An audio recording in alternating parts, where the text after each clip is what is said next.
participants from all over the country.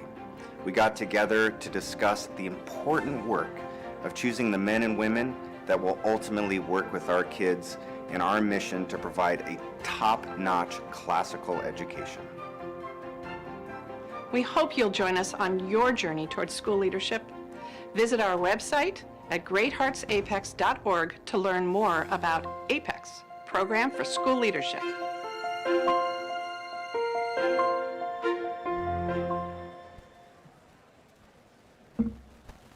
Good morning.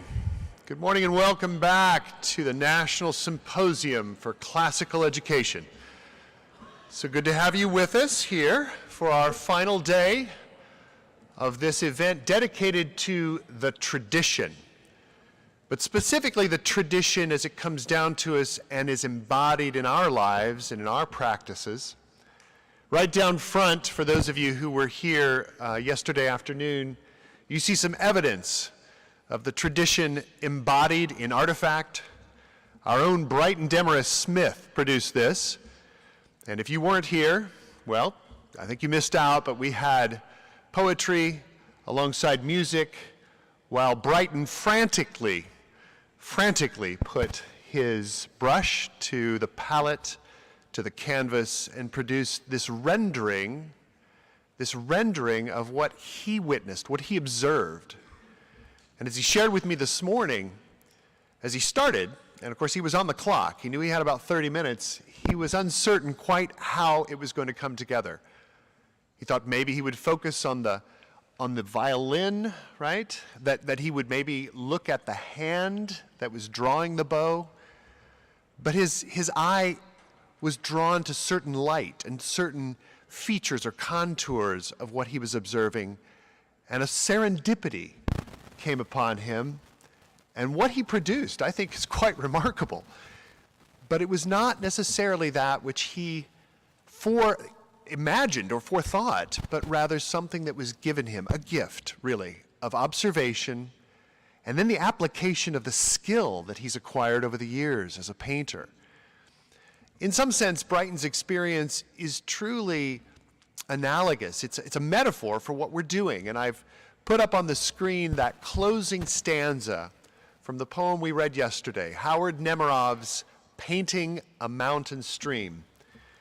I think it speaks to what we are attempting here in this gathering and more broadly in our efforts in classical education. We're trying to capture the phenomena, the goodness of that which is given us, not only in nature, but in human culture and civilization. We want to capture that. We want to bring it into our lives. We want to present it to our students. We want to offer it up as the best that's been thought and accomplished in our world. But we do so with an understanding that we are frail, that we are finite, and that in this we make our best effort to attune ourselves to the rhythms of something larger than ourselves. When we speak of transcendence, of truth, of goodness and beauty, we do so knowing we're reaching, we're grasping, we don't fully understand those things. And yet, in Nemirov's words, speaking of that mountain stream, the water that seemed to stand, it's gone.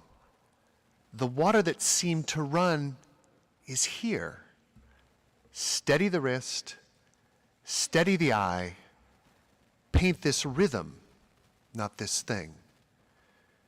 We're here to come closer to understanding, to steadying ourselves, to grasp, to be attuned to the rhythms of a great, resounding tradition of which we are the inheritors. So welcome back, because the poetry, the music, and the painting, it's not accoutrement, it's at the heart of the work. But so is arithmetic, geometry, and physics, and there's going to be much more of that this morning, both in scholarly lectures and in workshops. In the leadership panels, we will focus today on school culture and how we lead to establish and allow those schools to thrive. I'm very excited for the lineup that we have here this morning and through the rest of the day. I'd like to have you look out at the audience, and I'm going to ask for anyone in this audience who has authored a book sitting out there on the table of 8th Day books to stand up. Any of our speakers who've authored a book and you've got a book on the table, go ahead and stand up. Don't be shy. I'm going to call you out right now. I've got the list. All right, here it is. And I start at the top. Dale Alquist, if you're there, stand up. Juliet Aristides, Victor Lee Austin, Jonathan Bates, Mark Bauerlein. Are you out there, Mark? Jeez, Mark. Mark? Oh, okay. There we go. Obviously, Catherine Burbelsing, Jonathan Butcher, Paula Byrne, Paul Carese, Dana Gioia. Did anybody see Dana Gioia on Wednesday night? His books are out there. He's a lovely poet. Vigan Goroyan, Jacob Howland, Liz Huntley, who will be with us at lunch, Devaney Lucer, Martin Cawthron, Bill McClay. Do I need to keep going? We have our authors at the table. I would strongly encourage you. You've got to go and take a look at some of those books, because if you go home to cold Minnesota and you don't have the warmth of a good book, you understand. All right.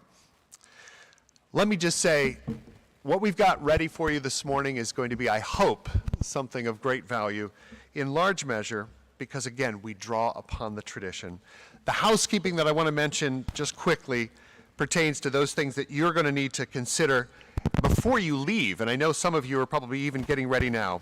We have a luggage check-in over in 126A, so if you have bags that you need to hold and we don't want you stationed at your hotels, please just take your bags there and we'll hold them for you.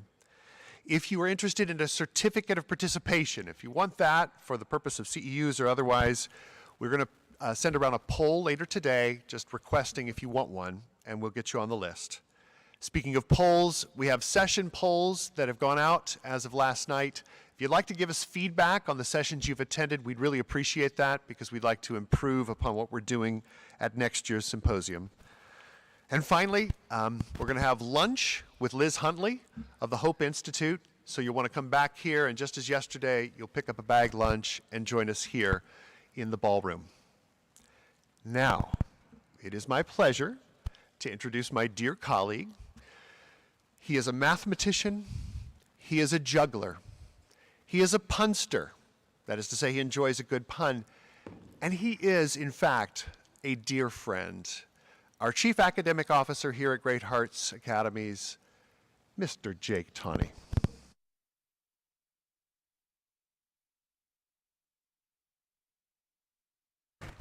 Good morning. On behalf of the Great Hearts academic team, I'm pleased to welcome you back to this last full day of Symposium 2023. I used to be able to go through the whole history of these symposia, but there have now been too many of them that would take too long, so let me just give you a few highlights. Although this is our 5th annual National Symposium, some of you may be aware that the event actually predates that launch by 2 years. At first, we ran this as an internal professional development event for our own teachers and school leadership, choosing to engage in serious questions surrounding a single discipline in our curriculum. In that first year, 2017, we chose to study classical rhetoric.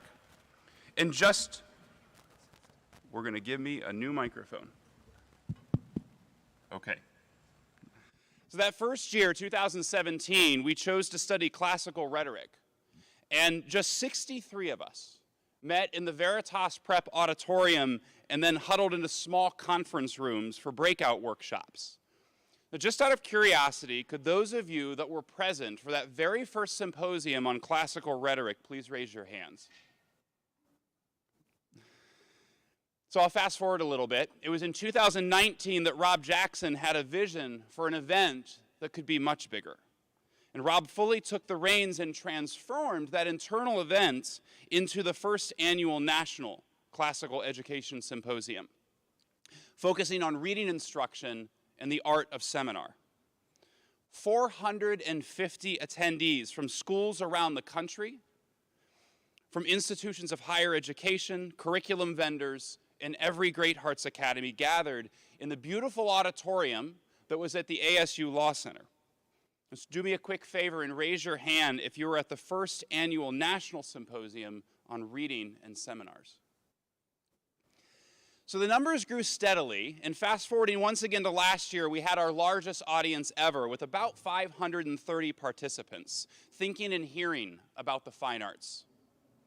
This year, we have our numbers in, and there are 810 attendees, an absolutely astounding increase from last year, and if my math is correct, a 13-fold increase from our humble beginnings in 2017. Under Rob's leadership, this has become the preeminent annual gathering for classical education in the country. Even though Jay Heiler thanked Rob previously, let me take this opportunity to thank him personally for his vision and his leadership, not to mention his incredibly hard work. Please join me in thanking Rob Jackson.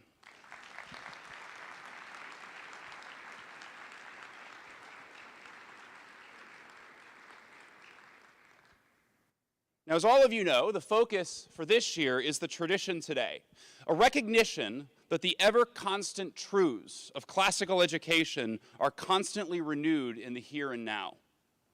As Catherine Burblesing said yesterday, we are engaged in a great battle.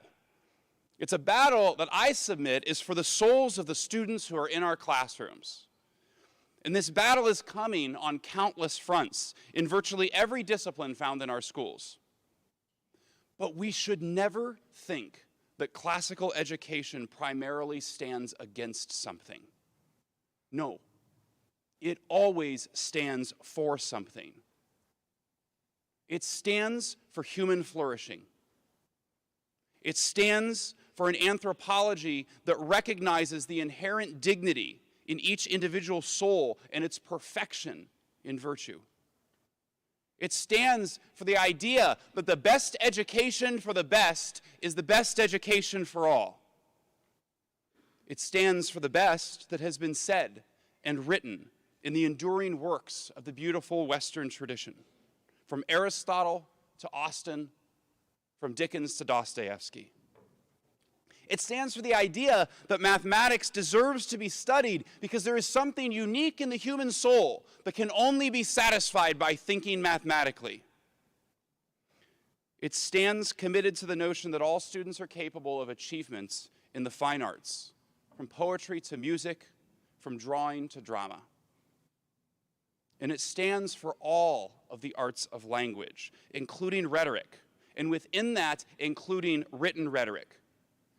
In the era of ChatGPT, when some are calling for the abandonment of the student essay, classical education stands for the unique pedagogical value that student writing brings to their own soul formation.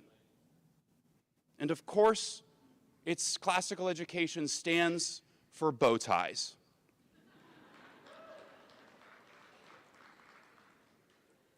Well, most importantly, classical education stands for the central role of the teacher in all of this. A teacher that is not to be replaced by a computer algorithm. No matter how much artificial intelligence may seem to resemble authentic intelligence, what cannot be replaced is the awe and wonder, and dare I say it, the dramatic performance that every teacher brings to the classroom. Nor can it replace the love that you, teachers, have for students. Because, teachers, you are the school. Your work is arduous, but it is noble. By being morally, intellectually, and aesthetically alive, you instill the most important things into your students' minds and hearts. That is, the sense of wonder and the depth of inquiry for great ideas and real things. Choosing to wonder about great ideas and real things, that's not an altogether bad start at a definition for classical education, though it does warrant a bit of fleshing out. And for that, we have Dr. Daniel Scoggin. Dr. Scoggin is the co-founder of Great Hearts Academies. Over 20 years ago, he started as the headmaster of a classical liberal arts academy in Tempe, Arizona. In 2004, Dan launched and led the Great Hearts Network and directed its growth, including Great Hearts' expansion into Texas. Great Hearts now serves 26,000 students in 42 schools in Phoenix, San Antonio, and North Texas, and soon to be in Baton Rouge, Louisiana, Jacksonville, Florida, and the new Great Hearts Christos Academies here in Phoenix. Dr. Scoggin holds a PhD in English literature from the Claremont Graduate University and a BA from Santa Clara University.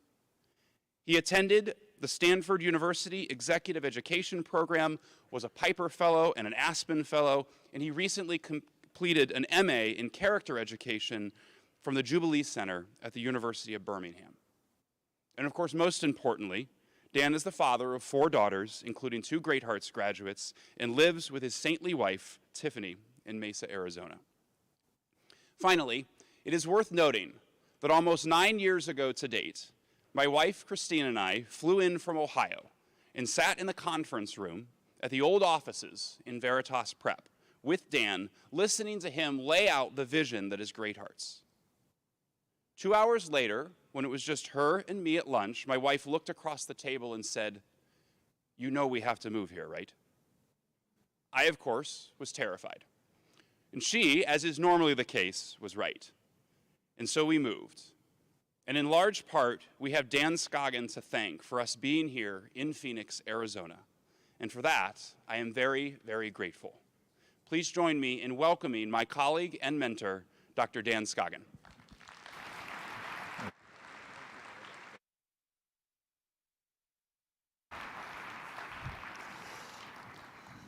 Well, Jake is very generous in his introduction. Now, I do not have a bow tie, but I hope you will still listen to what I have to say.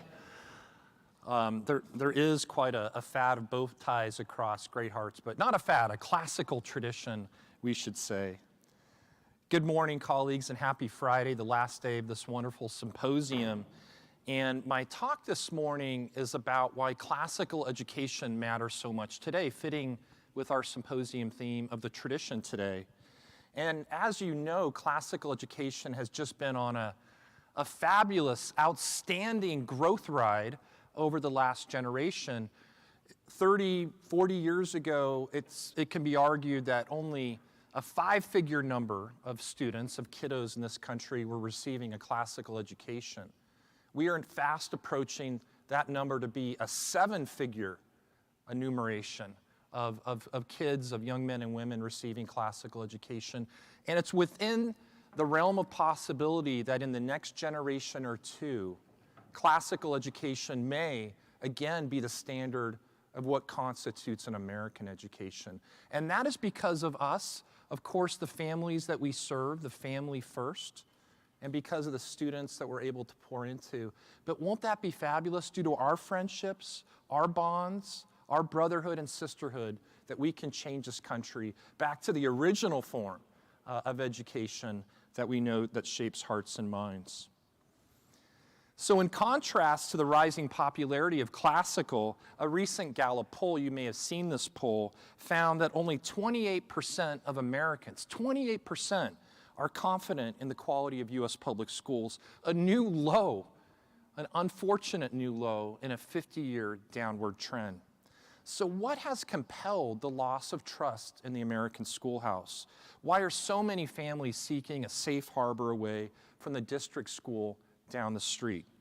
I'd argue, and I think you would too, that families are hungry to find schools that reaffirm the primacy of moms and dads as the primary educators of their children. They want schools that support the difficult and soul-shaping work of parenting and the passing along of character from one generation to the next. So us classical educators, you've been hearing it throughout the conference, are apt to use the word virtue as our North Star, right? This word has an illustrious moral and intellectual history behind it in the West. In contrast, the preferred word in schools and our culture today is values. A word that I would argue that dabbles in moral thinking but lacks any real depth. Now, many of us in this room are prone to use the word values with no ill intent. I use the word values all the time. It's a good word in many contexts, but when we apply it to the character of our children, deep, deep caution is required. The word speaks to one's personal belief system. But when you dig into the intent of the word when it comes to education, I would argue it is saccharine, substitutionary, and if you want to be really negative, counterfeit of virtue. The word values is a modern invention, non-classical, and has had its heyday since the values clarification movement of the 1970s. This talk argues that the paradigm of values is fundamentally anti-classical. And so this is sort of an academic talk where I'm going to dig deep and show kind of the historical roots of where values comes from to reassert that virtue meets the modern moment for our children most perennially. If you recall, the values clarification movement is an outgrowth of psychology and therapy. It asks students to surface the values that are latent within them somewhere. They just kind of need to mine for them down in there like they're searching for California gold. In his important book, The Death of Character, one of the most important books I would argue about education in the last 40 years, James Hunter points out that, quote, values are truths that have been deprived of their commanding character. The very word values signifies the reduction of truth to utility, conviction to mere preference, all provisional, all exchangeable, end quote. My values, your values, the value of my investments, the sustainable value of my education. The word comes from the marketplace and relative comparison under the domain of utility.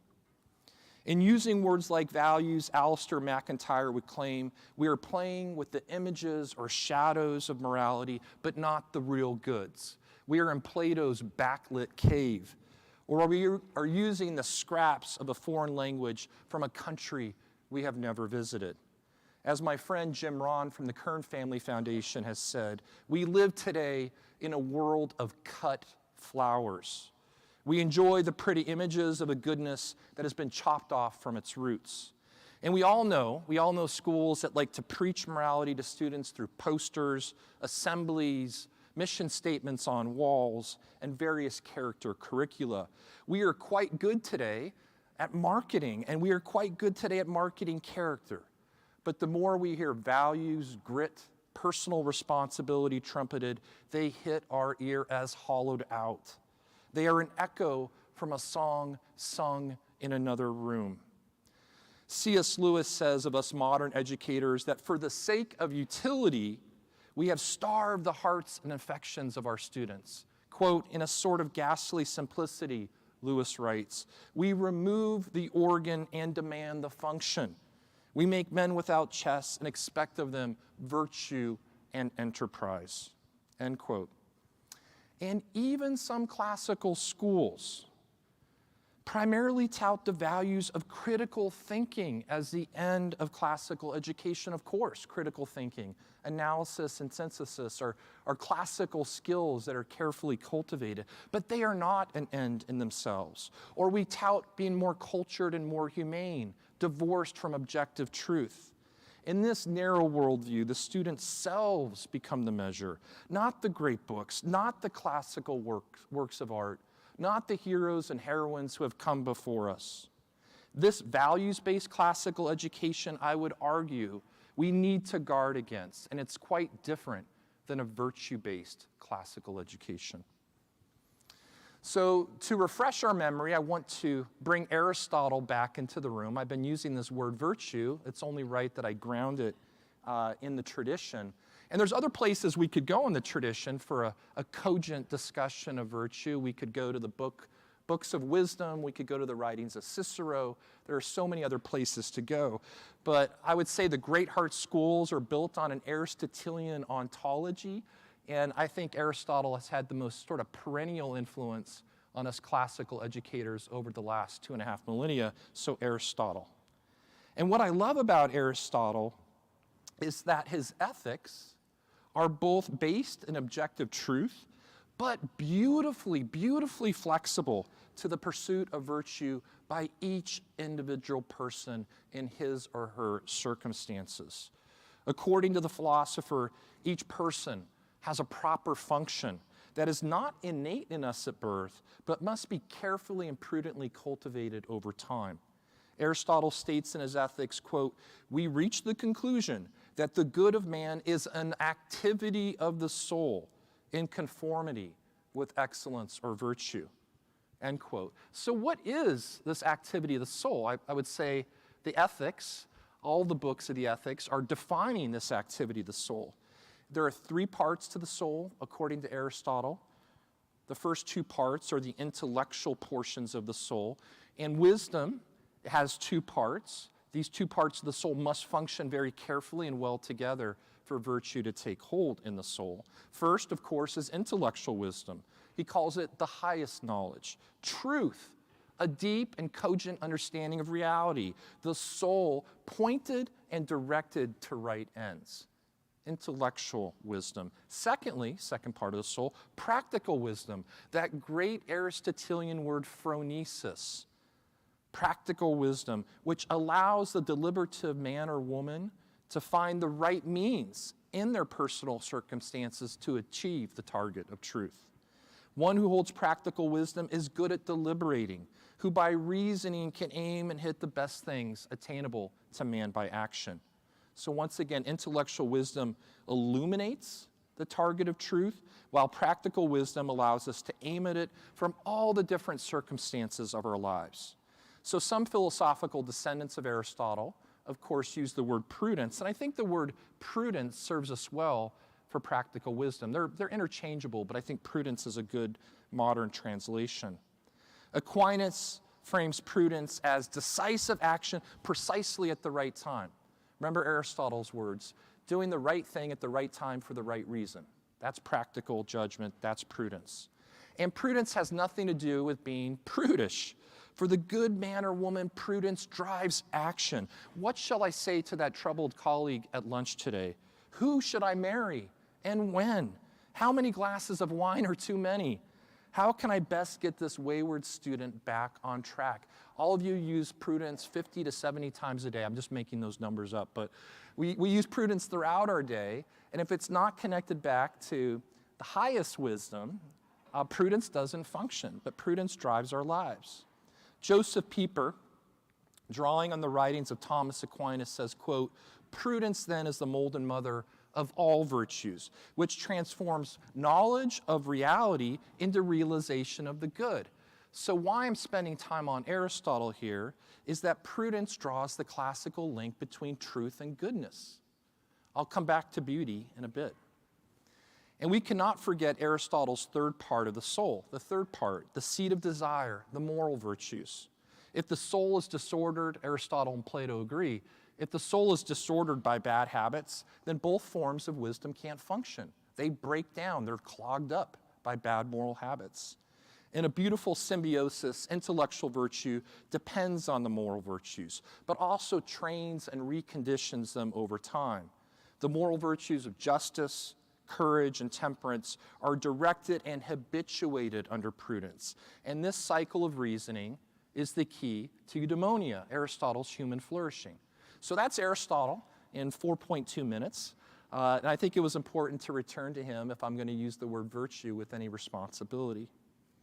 And I'd argue that solid classical schools like our schools, in their curriculum, in their culture, and their pedagogy, are intentionally designed to strengthen this connection between intellectual wisdom, prudence, and the moral virtues. At the end of this talk, for just a few minutes, I will say a bit more about how we school design for the pursuit of truth, goodness, and beauty. It's not just a philosophical exercise, it's a practical exercise about how we serve kids every day. So, shifting gears. A story can be told of how modern education lost its way from being grounded in the purposes of intellectual and moral wisdom and virtue to being hollowed out in values. And the story is a lot older than we think. You know, sometimes we like to turn back to the 60s. If it wasn't for Woodstock, if it wasn't for the Summer of Love, everything would be fine today. And there was a pivot in the 60s, and I'll mention that pivot. But as McIntyre writes, he says that there's an unrecorded catastrophe in the history of morality that emerges out of the project of the Enlightenment. As Dorothy Sayers might say, and I'm kind of putting words into her mouth, just as the Sphinx was buried in the Sahara, the ancient tools of classical learning were buried under the sands and layers of modernism. I want to be clear that when I talk about restoring virtue in education, I'm saying we have some historical digging out to do. The thread has been lost. The tradition matters, and what modernism did was disconnect our story from our forefathers, our foremothers. At the same time, the past provides, we're not historical troglodytes, the past provides us with a fresh and vibrant solution for the present. A classical approach to freedom and personhood respects, indeed insists upon, the agency and the decision rights of the individual. It situates personhood within a web of social norms and duties. Classical virtue and freedom provide the antidote to this individualistic anthropology that we struggle with today. But what the heck happened? How did we get here in this modern dominance of values? To think forensically, we can define the transition from virtue into three parts. So I'm going to take about 10 minutes and go through these three parts. The first part has to do with philosophy, a philosophical explanation of the transition from a legacy and tradition of virtue to values. There's a historical reason that I'm going to embed within modern American education and its history over the last 150 years. And of course, I'm going to say a few words about the rise of progressive education. First, during the Enlightenment, the understanding of reason began to shift. So important. Remember that Aristotle defined reason as an activity of the soul with two parts. Well, with the Enlightenment, this integrative understanding of reason began to diminish and was replaced with calculative reasoning for the sake of material progress. Anti-Aristotelian science set strict boundaries to the power of reason, self-contained, but in some ways more powerful. Reason is calculative. It can assert truths of fact and mathematical relation, but nothing more. In the realm of practice, therefore, it can speak of means about ends. Remember those Aristotelian ends? It must be silent. This shift in rationality was subtle and really took place over 2 centuries and across a host of Enlightenment thinkers, well beyond the scope of this talk or 20 talks to go into that. I ask you to look at McIntyre After Virtue or some of Denon's writings for a clear explication of that Enlightenment shift. It's true, though. Yet McIntyre and Patrick Denon argue that while at the same time the older intellectual virtue was replaced with rational calculation, we see the rise of the emotivist self. In broad terms, the individual moral agent becomes sovereign in the Enlightenment in his or her moral authority. Simply put, the Enlightenment is the historical birthplace, and calculative reasoning, the historical birthplace of the Age of Values. Yet this new autonomous self must anchor decisions in some framework, and that was found in utilitarianism. We recall Jeremy Bentham's axiom that is the greatest happiness of the greatest number, that is the measure of right and wrong. And what makes utilitarianism so deeply important historically is that it bridges the period from the Enlightenment to the modern decline into self-defined values. Yet the reconception of reason is largely lost to our modern eyes because the Enlightenment has been so fabulously successful. The Enlightenment is a winner. We sit in this hallway and with all this technology, with all this material wealth, that is an outcome of calculative rationality, right? It's beautiful what it can achieve. And I'm not an anti-technological Luddite. Don't hear me here. But the Enlightenment has been so successful, it's kind of closed off some of that understanding of this shift in rationality. And there is deep and objective good in the Enlightenment. Deep and objective good in the Enlightenment. Our American democracy is a beautiful offshoot of the blending of classical and Enlightenment thought. And only with the convergence of Enlightenment thought and Christian practice, for instance, do we get the abolition movement, one of the most important moments in Western history, a beacon of hope for generations.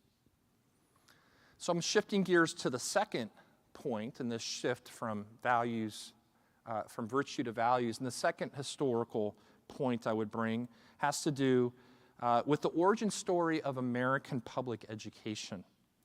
As you know, public education is a relatively recent historical invention. Prior to the late 19th century, education was largely an affair of the home in tight-knit communities. Now, there are exceptions. There are emerging, burgeoning public education systems along the East Coast here and there.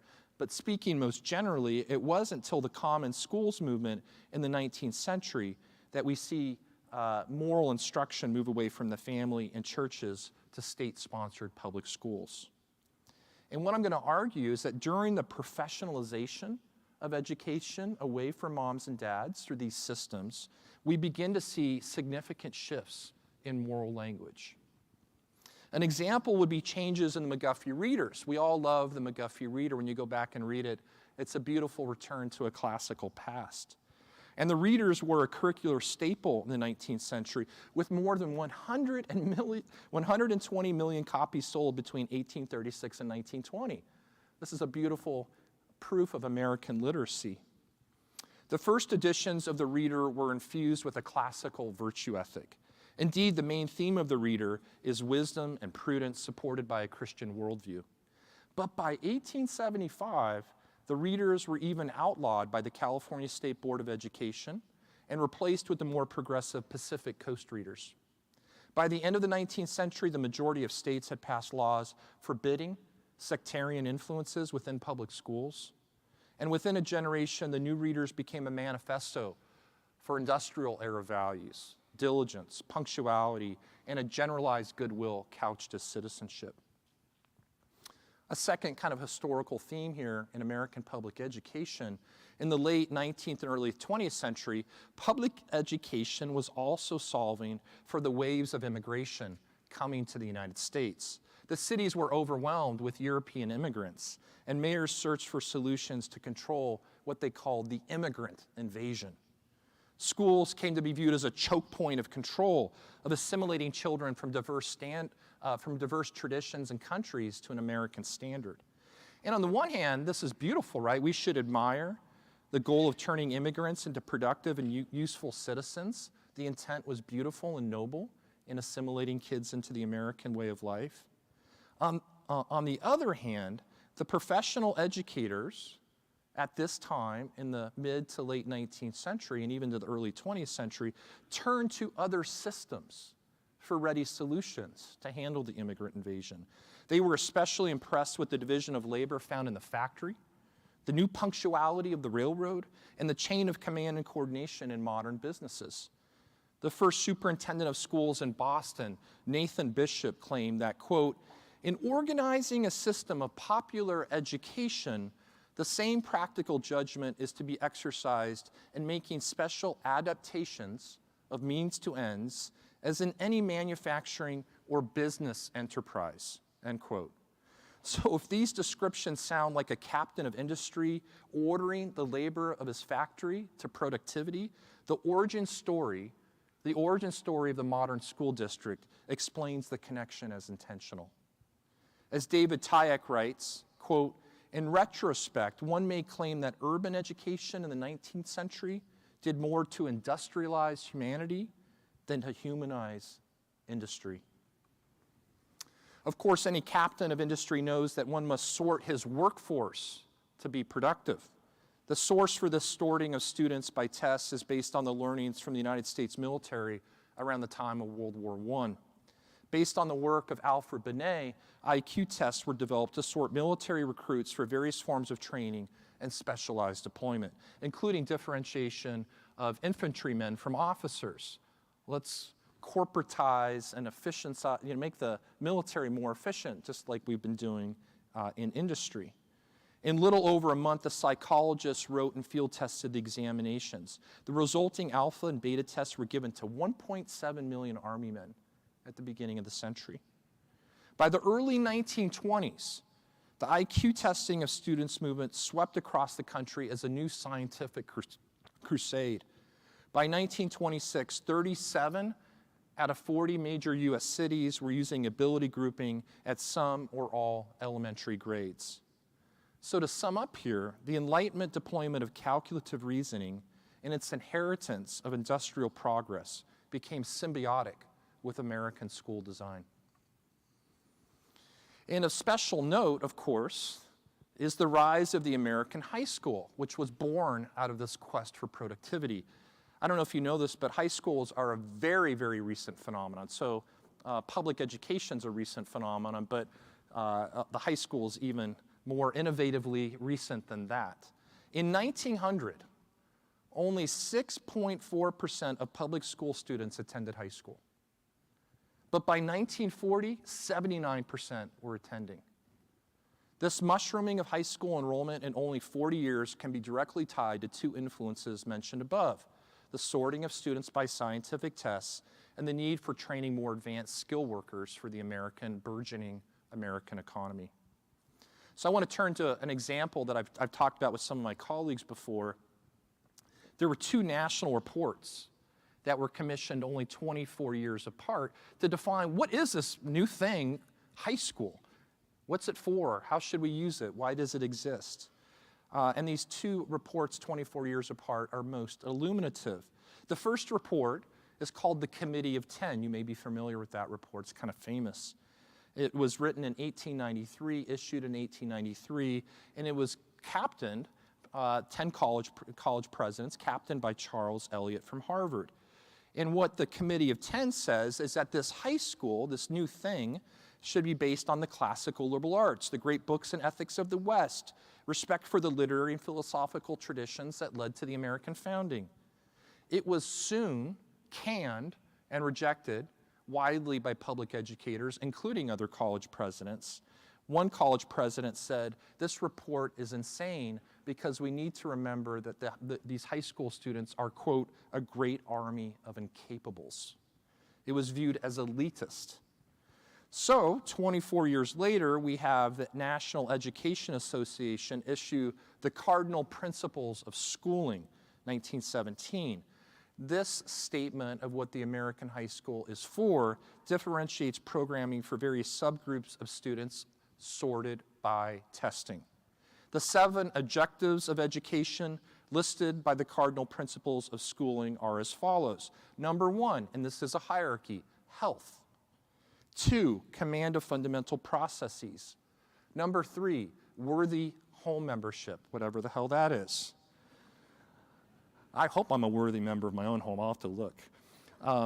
Vocation, number 4. 5, citizenship. 6, worthy use of leisure. And last, unfortunately least, number 7, ethical character. So to me, when I read this report over the summer, this list reads like an outline for an employment handbook for an industrial workforce. Quite different than the cardinal virtues, even though it has cardinal in the name, and foreshadows the comprehensive high school that houses millions of American students today. So the third reason, historical, philosophical, pedagogical reason, in this transition from virtue to values, this hollowing out, this narrative and story that's been hidden, I think has to do with the rise of progressive education.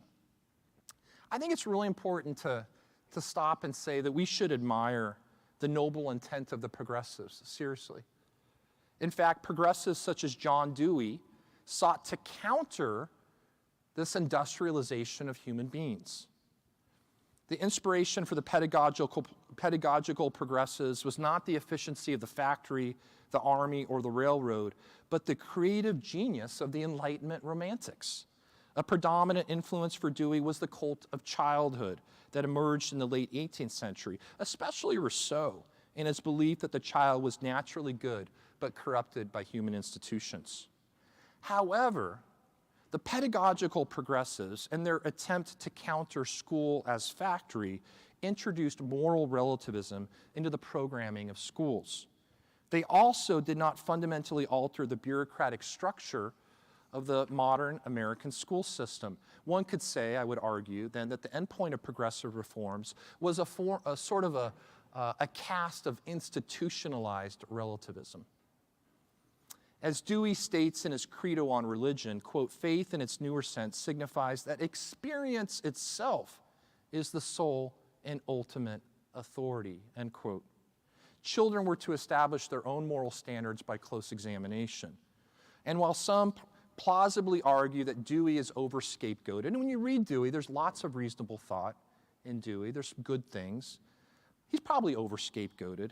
However, a clear intellectual lineage exists between his influence and the work of the cognitive psychologists such as Lawrence Kohlberg. Kohlberg and others were more interested in the thought processes of children in coming to moral decisions and not in judging the moral decisions or their validity as arrived at. Eventually, virtue ethics would be largely abandoned for the dominant educational influence of psychology.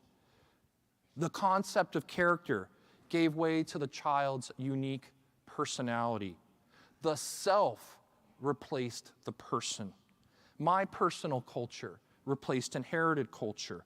My personal knowledge, hard-won and achieved at the feet of the great teachers of the past and present. Teachers lost confidence in our Western culture. Students were left to their own desires, choosing what they wanted to learn.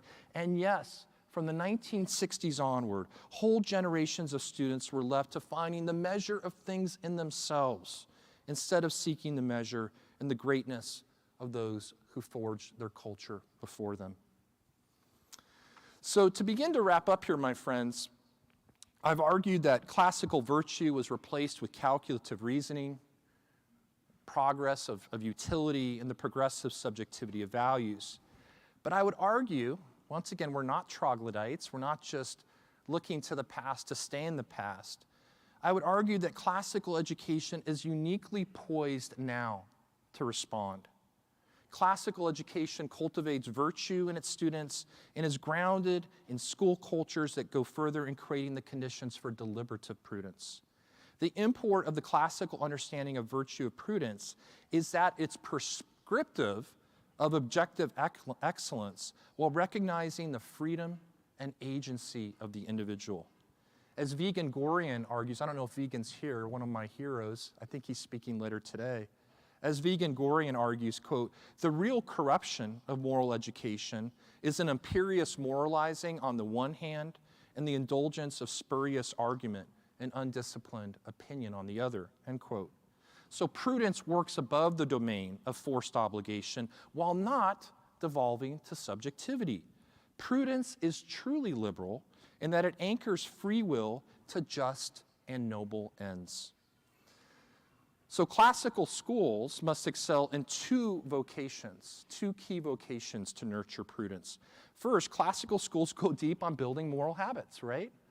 This starts at the earliest grades. It starts in the home before we have access to these beautiful students. As Aristotle delineates, quote, it is no small matter whether one habit or another is inculcated in us from early childhood.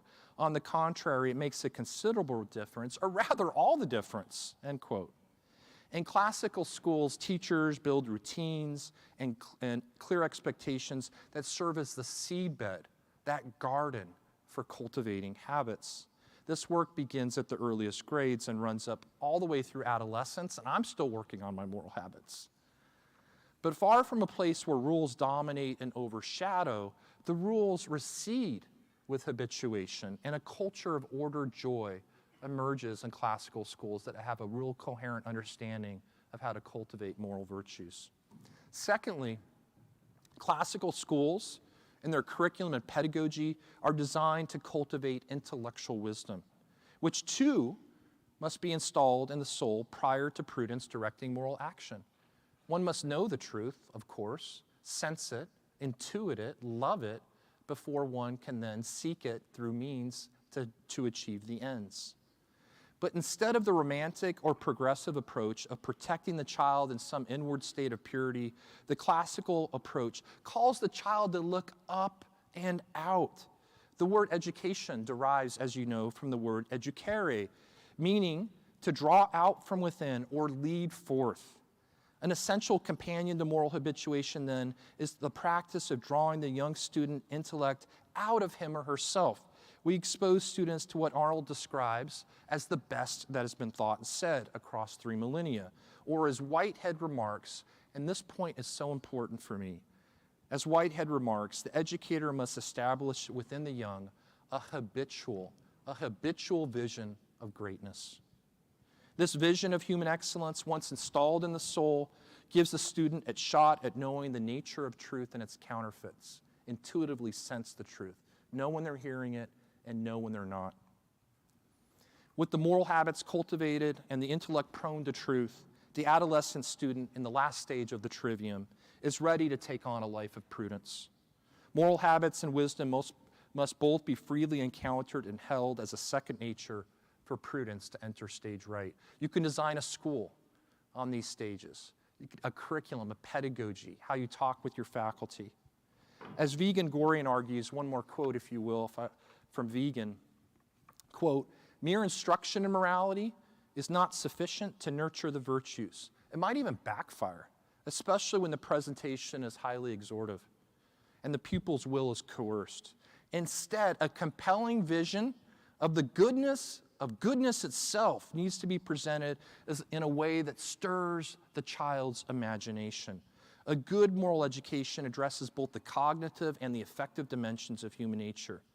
Stories are an irreplaceable medium for this kind of moral education. That is the education of character. So, end quote. So you know that Gurian talks about the forging of a moral imagination in the young, a trained capacity for the self to make metaphors for their lived experience that corresponds to moral types and examples, provided by the best narratives, the best literature, starting with fairy tales for the very young. This storehouse of moral narrative becomes a cartography for our students as they traverse the countless decisions in their moral lives. So to close here, it seems right to say something about beauty. We've talked about the relationship between truth and goodness from an Aristotelian perspective and how you might design a school centered on prudence to find that connection for our students. The experience of beauty and the experience of prudence reinforce each other as they are both truth in the moment. Through profound experiences of the arts, the nature of freedom is revealed to the soul. The experience of beauty is not dogmatic, it's not coerced, it's freely encountered and held. Likewise, I see this connection between beauty and prudence. Likewise, prudence habituates virtue in the moment. It's of the time. We live it, we experience it. Both beauty and virtue hold a lasting objectivity for us that is deeply personal and deeply objective, connected to truth, uniting us across all conditions, all circumstances, and even time. So just one or two more reflections here. I'd like to close with a thought on a quote from Dostoevsky and one from de Tocqueville. You guys know this quote. It's oft quoted. Dostoevsky once said that beauty will save the world. Beauty will save the world. I mean, that's a deep, you could ponder that for 20 conferences, and you know, the relationship between aesthetics and truth and virtue, that's many a book that I have not written. Suffice to say, for our purposes here, that beauty may save a school, or more accurately, create one that has a coherent understanding of freedom and is not dependent on the fragmentary strands of my values and your values. I think beauty is such a key in understanding classical freedom. As Joseph Pieper would say, a community of practice based in the arts and contemplation is our best defense against falling into a degraded world of total work. Second quote, Alexis de Tocqueville said that we Americans, quote, habitually prefer the useful to the beautiful. We habitually, Americans, he wrote, prefer the useful to the beautiful. And further, he said, require that the beautiful should be useful. I get his point. We Americans are a most practical and scrappy lot. But I think he has it backwards. It is better to say that beauty has the best chance to redeem the useful. Classical learning, and specifically classical prudence, provide us a way to close the gap between the practical and the transcendent in our culture, in our schools, and most importantly, as teachers and leaders, the gap in our own hearts and minds. To close, classical education properly executed offers a way to reinstall virtue ethics back into a broadly appealing form of education, linking families and teachers and schools in a shared moral purpose in love of our scholars. Our work today is to engage our time with the resources that we have, to be hopeful, forward-looking, and to know that the lessons of the past are ours to be prudently deployed for generations of students ahead. Brothers and sisters, we have an essential part to play in an unfinished history. Thank you.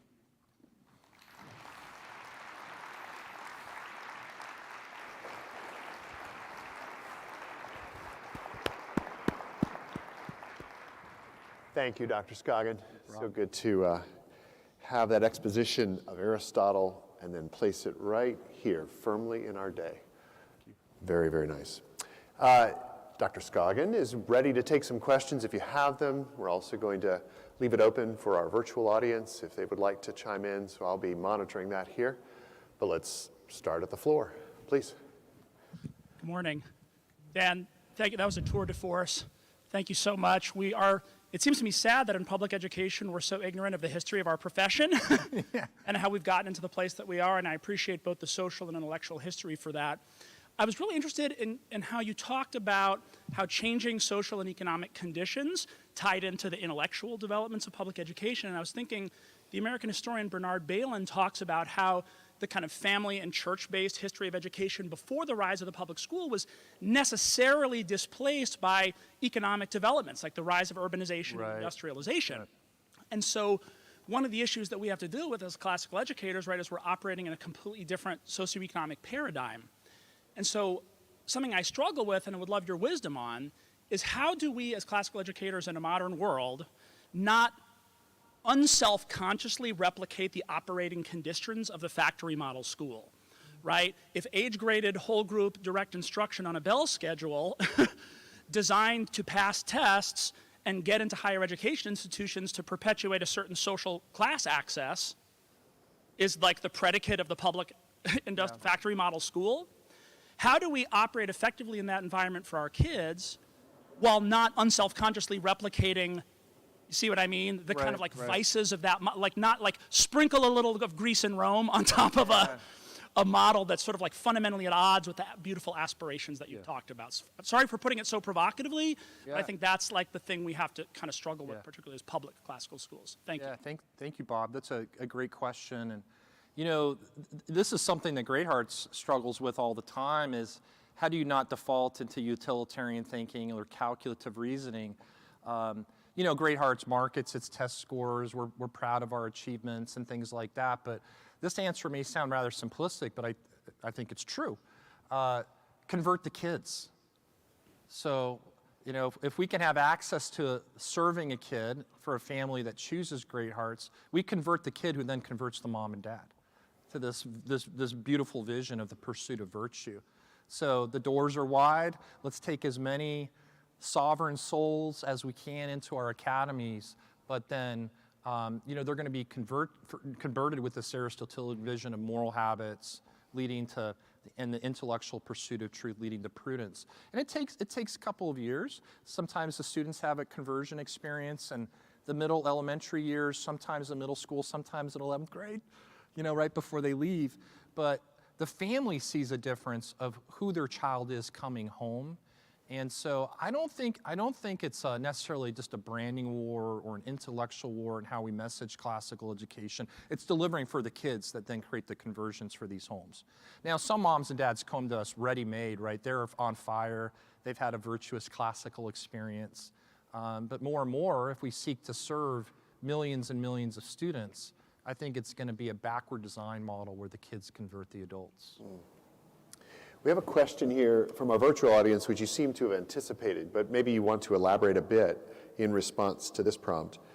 How can these schools most effectively form students when they come from homes that don't emphasize habituation in virtue, right? So if at the home level, that set of habits that we're attempting at the school are not in place, then how do we address the challenge of a lack of buy-in in the family? Yeah, that's, you know, because as I said at the beginning of the talk, and I know Jay and I talk about this a lot, our senior team does at Great Hearts, that moms and dads are the primary educators of their children, as a preface to the question. And when education loses sight of moms and dads as the primary educators of their children, it gets really wonky and bureaucratic fast. Now, that said, there are homes and conditions where families are struggling, and maybe they haven't been able to provide some of that basic moral scaffolding for their child. And the early years, we know how important the first and second and third year and fourth year of life is.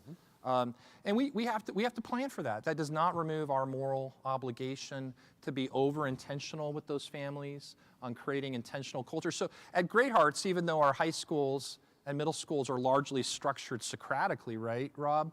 When you go into a Great Hearts K-5 school, if you've had the chance to tour one, it's very much lines of desks, students walking in ordered lines, silent transitions, very intentional and clear response, methodologies in the classroom. Lots and lots of structure because the students are so happy with that. They love that. And so a student that comes from maybe a less morally habituated household is going to be brought into that by the end of the first semester of kindergarten. And they may struggle with some discipline issues, but we're here to love them and support them. But that common habituation, all of those kids together, the culture will raise that student up. Well, here's one more then. Do we have any other questions from the floor? I want to make sure the floor gets opportunity here, and then I'll give another one. Thanks so much, Dan. Appreciate it. I agree with Bob. Tour de force. I have a question. Many young educators come to the business believing that one of the aims for kids is to know themselves. And I'm interested in how we help people understand the difference between the Socratic know thyself and the end of therapy. I'm not denigrating either one, but they're very different. And how do you explain that to a new teacher? Yeah. Well, I was going to weave that. That's a great question. I was going to weave that Socratic axiom of knowing thyself, and the unexamined life is not worth living, right? And that's a good point. And I think what Plato and Socrates are talking about is Socratic prudence and deliberation over how to live the life well with all the circumstances that we're going through. But the classical tradition would never contemplate having that divorced from a coherent understanding of the pursuit of truth. But yeah, I mean, one of the things we talk about in our schools is that we want our teachers to be students of our students. And by that I mean each teenager, each pre-adolescent has all these unique loves and quirks and personality characteristics. There is such a thing as personality. And so all those things, and we want them in a Socratic environment to find their own voice and their own confidence, right? But we want them to do it in the context of this great tradition. The brothers and sisters that went before them, it's not tabula rasa. They're raised within a tradition, and actually gives them more confidence to find out who they are. It gives them a better book. It gives them a better opportunity to be who they're called to be by their calling, by their God, and by their family. Well, here's an interesting question, and again, based on our virtual presence, how does the influence of an online digital activity, because our students will have access, obviously, to the internet and phones and so forth, how does that affect, or how is that addressed by a virtuous school culture? Yeah. Oh boy. Well, the digital the digital world that our students are so drawn to and immersed to, I think, has an ability to fundamentally interrupt this development progression that I'm talking about. We could connect it to the trivium of moral virtues, a sense of intellectual virtue and truth and habituation. The digital can disrupt that because it's constantly distractionary. If you talk about deliberative Aristotelian prudence, phronesis, deliberance is about awareness of the human beings around you, the obligations that you have to others, listening to your own voice, listening to your conscience. At one point, Pieper says that prudence is synonymous with conscience. And the digital just disrupts that because it's constantly distracting. So we don't allow, our little Band-Aid, because I think it really is, it's not determinative, but we don't allow cell phones in our schools and things like that. But I know that, I think Dr. Amber Dyer's here, if she is, she's one of our great headmasters at Great Hearts. She gives this wonderful talk at her school about coaching families on how to handle the digital. I've raised a couple daughters through Great Hearts, and they grew up in the first age of the cell phone, and we made fundamental mistakes as parents in giving them cell phones in their early high school years. If I was to redo those dad moments, we would have put that cell phone far away from them until later on. So, but it does disrupt the deliberative process. Yeah, this is a challenge. Please. Hi, thank you. I really enjoyed your talk. I was curious, and maybe this is a misunderstanding on my part as a relatively new classical educator in the classroom. I noticed that there's a lot of, there's a tendency to back away, especially from the politics, because it's considered base and like lower form of education in some ways. But listening to your talk, and my education in grad school is all about the politics, and just recognizing that the politics is really what caused the revolution in education, and it snuck up on a lot of families. And so how do you suggest that schools approach civics in a way that like restores like virtuous statesmanship while not getting into like devolving into dirty politics, and convincing the parents even that it's important? Yeah, that's a great question. I hope hopefully nothing that I said about calculative reasoning or the world of utility disrupting an approach to virtue would say that we don't want our young women and men to go out and have profound influence in the culture, including statesmanship.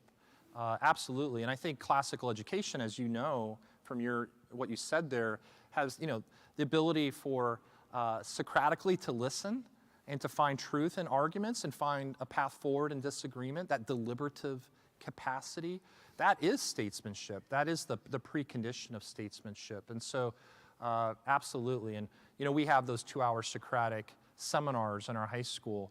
That's they're reading the great mothers and fathers of the Western tradition, but having these disagreements that are not personal. Aristotle said, I think it's not actually verbatim, but to kind of paraphrase, Aristotle said that the sign of a gentleman is to be able to listen to the perspective of another without accepting their viewpoint. And so I think that's really important. So classical education, as our great founders knew, is the seedbed for good civitas. Good.